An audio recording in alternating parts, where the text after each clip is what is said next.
আসসালামু আলাইকুম বন্ধুরা। দেখেন, আজ ভালোবাসা কাকে বলে, মায়া কাকে বলে। দেখুন, একটি বন্যপ্রাণী। এই আঙ্কেল ওই দিক থেকে আসতেছিল মোটরসাইকেল চালিয়ে। হঠাৎ এই হনুমানটা লাফ দিয়ে তার মোটরসাইকেলের ট্যাঙ্কির উপরে উঠে তাকে কি ভালোবাসা না দিচ্ছে, কি মায়া দিচ্ছে। আসলে এটা থেকে আমাদের কিছু শিক্ষা নেওয়ার দরকার। ভালোবাসা কাকে বলে? আপনি একটা ছেলেকে 10 বছর ধরে মানুষ করবেন, তাকে খাইতে দিবেন, পড়তে দিবেন, ভালোবাসা দিবেন, টাকা দিবেন, পয়সা দিবেন। হয়তো সে অবশেষে আপনাকে ক্ষতি করবে, আর হচ্ছে এখন এই সমাজে।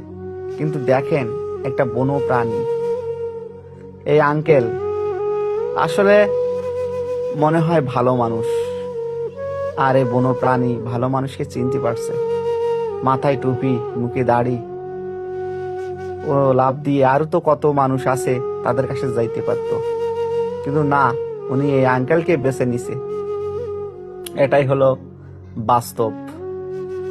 এই ফুটেজটা নিলাম সাতক্ষীরা জেলা কালীগঞ্জ থানা মতি সাহেবের বিল্ডিং এর সামনে থেকে।